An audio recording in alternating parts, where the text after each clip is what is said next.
Hello friends, welcome in Pharmaceutical Chemistry 2. Today we are going to deal with antihypertensive drugs. This is the class of cardiovascular drugs. This is part 1. Myself Mrs. Urmila Ravindra Gowdi, MPharm in Quality Assurance and lecturer in KK Wagh Institute of Pharmacy, Chandori. Let's start with learning objective. After watching this video, student will able to understand the antihypertensive agent, to classify antihypertensive agent, to give nomenclature to antihypertensive drugs or agent, and to understand the properties of antihypertensive agents. Hypertension means high systolic blood pressure due to defect in hemodynamic function. In this, the arterioles are under excessive symptomatic nervous system stimulation. This causes arteriolar contraction and subsequent increase in peripheral resistance to the blood flow. Thus, blood pressure increases due to prolonged elevation of blood pressure, and the renal and cardiovascular complication occurs. To lower blood pressure and reduce death rate, use of antihypertensive is a must. The physician measures both systolic and diastolic pressure.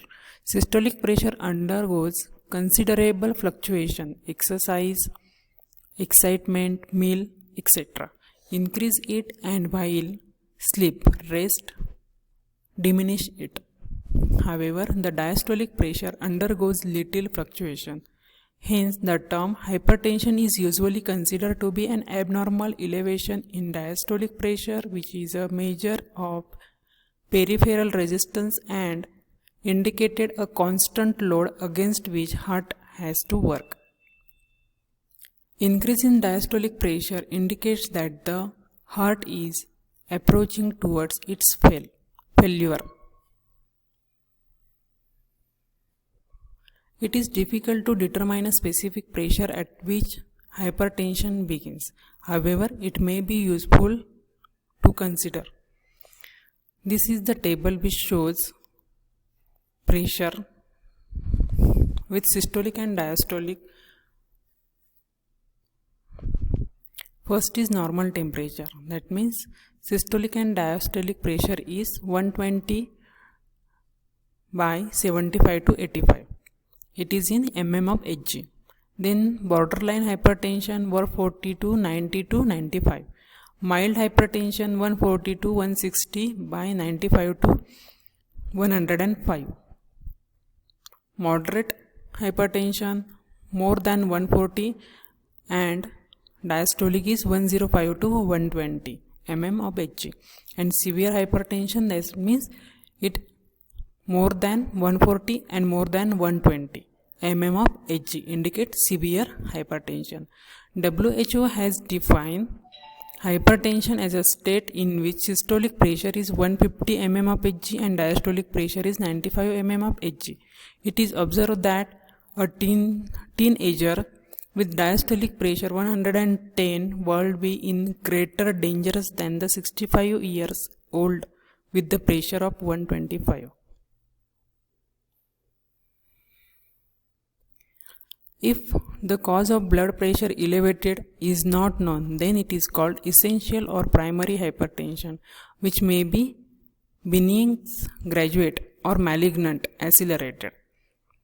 If blood pressure disorder are due to definable causes like renal artery stenosis, restricted blood flow through the renal artery, pheochromocytoma, tumor in adrenal medulla due to excessive secretion of adrenaline, endocrine disorders like adenomas, excessive secretion of aldosterone, then it is referred as a secondary or malignant hypertension.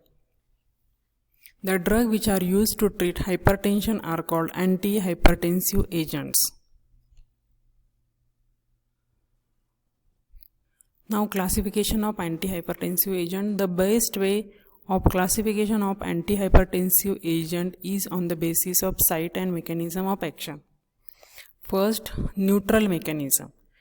It is further divided into first, drug modulating afferent nerve impulse. For example, veratrum alkaloids.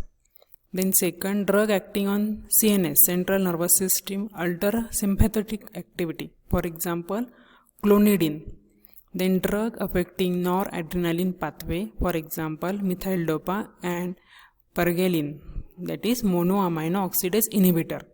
Then ganglion blocker, for example, pentolinium.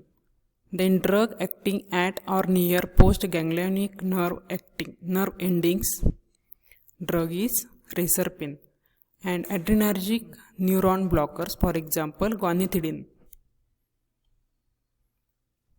Then second classification is vascular mechanism.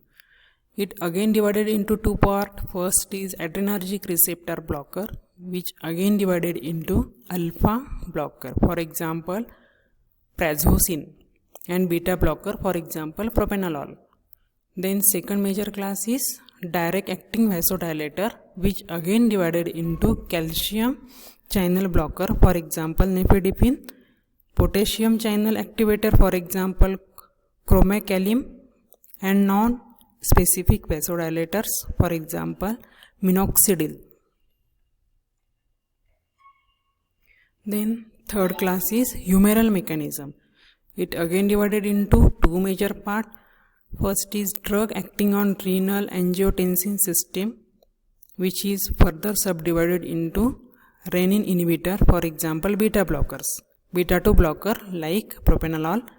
Then second, angiotensin converting enzyme inhibitor, for example, captopril and enalapril, and angiotensin 2 receptor antagonist, for example, serralacin and losartan. And humoral mechanism again second class is aldosterone antagonist, for example, spironolactone.